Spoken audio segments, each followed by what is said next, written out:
wollte nicht, dass ich in den Krieg ziehe. Ich wollte ihnen zeigen, dass ich das kann. Ach, Paul.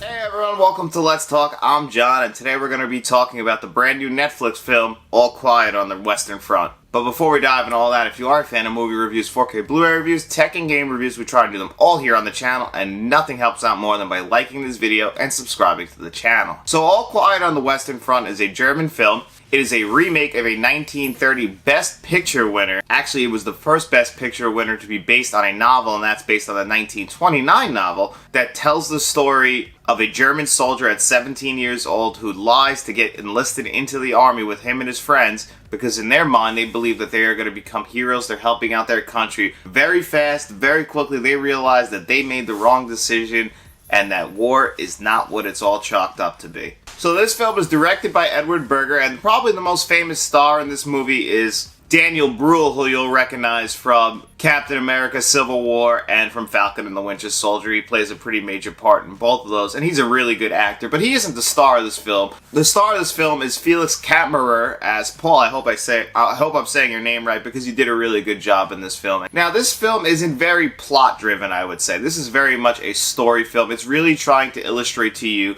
the horrors of war, and more specifically, the horrors of World War I. World War I is very much considered the forgotten war. You know, World War II, we finally had cameras and pictures. We're able to take pictures of everything that's going on and happening in World War II. It got even bigger with Vietnam, but we were actually able to see moving images of World War II. There's not as many of that for World War I.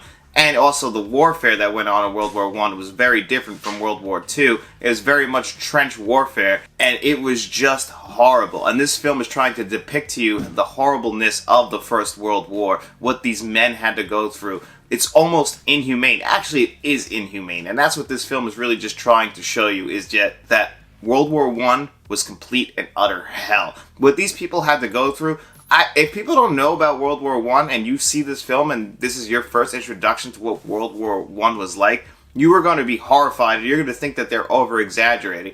I think that films finally caught up to what the real horrors of war were and what they could actually show you, because this took a very realistic approach to it. And this is going to get compared over and over again to 1917 from a few years ago, which was another World War I film. And in my personal opinion, I think that All Quiet on the Western Front is actually a better film than 1917. 1917 might have been a better shot film that had Roger Deakins shooting it, and the whole goal of that film was to make it look like it was in one shot or two shots, depending on how you look at it. But it has this amazing tracking shot sequence that they were going for throughout the entire film. Now this one, it's more of a reserved kind of shooting technique where they really have a lot of long-lasting shots just on backgrounds, or even just a lot of lingering shots where the camera is following a soldier around collecting dog tags.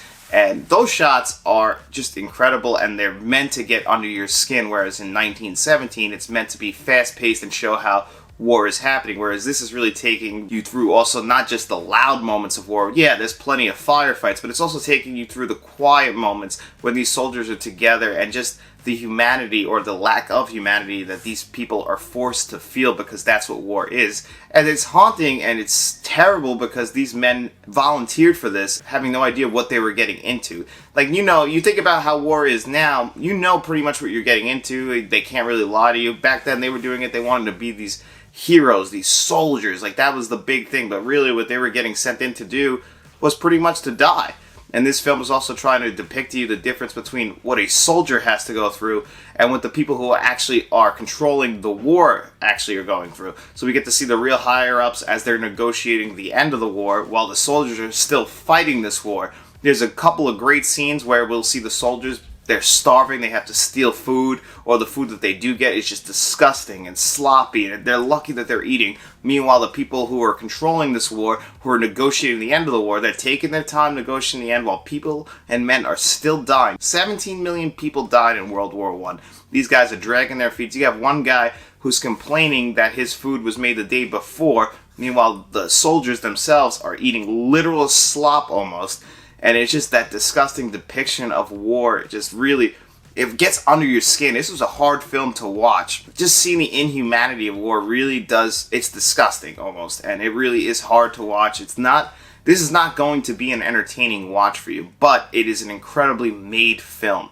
It has some of the best filmmaking I've seen this year. It's definitely one of the best films of 2022, bar none. From a technical standpoint, it's beautifully shot. James Friend is the cinematographer on this. I know that this film is going to get compared to 1917, and Roger Deakins did the cinematography on that, but James Friend did an amazing job. There are so many images in this film that just look beautiful. Just so many shots where the light, there's a shot where the light is just shining through like a wood wall coming through the cracks, and they linger on that shot for quite some time, and it is just gorgeous. Now, like I said, this film is not a very entertaining film. You're not going to walk out of this going like, oh, you were blown away. You're going to walk out of this kind of feeling dirty and disgusting and sad and depressed, and you're probably going to want to watch something happier after it. Actually, me and my wife watched this film, and after it, we watched Scream 4 as kind of like a palate cleanser, because you know, it's just sad and depressing that this is what really happened to people. It really just sucks the life out of you knowing that life can be just so meaningless, and that's what this film is trying to depict. You know, you're not going to watch this film for the amazing plot. You're going to watch it for this incredible story and how sad of a story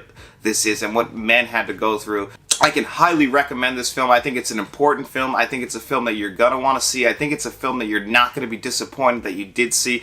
Like I said, from a filmmaking standpoint, it's incredible. One thing I didn't bring up was the awesome score. It has a great stinger in here. Like, it feels like a horror stinger, honestly, from the score, and it's done so well that this movie, because it is kind of a horror movie, yes, it's an anti-war epic film, but because war is so horrific in itself, and just seeing bodies blown to pieces, and they really do show you just that extra effort into it. It is horrific, and it's just such a well-made film. I can't sell this film short. It really is just so well made. I just don't want people to go into this expecting the most entertaining film that they've seen all year. But from a filmmaking standpoint, it's well directed, well acted, well shot, well scored. It's just a great film. It is one of the best films of 2022 for sure. Will it be my number one film of 2022?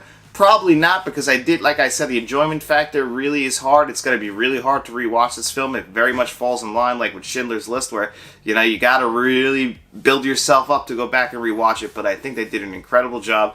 It's an amazing film. I'm going to give this film out of 10. I'm going to give this film a 9.5 out of 10. I think you guys can check this out. It's on Netflix right now. Give it a watch, and I promise you won't be disappointed. And if you like this video, guys, please make sure you like, share, and subscribe. And tell all your friends.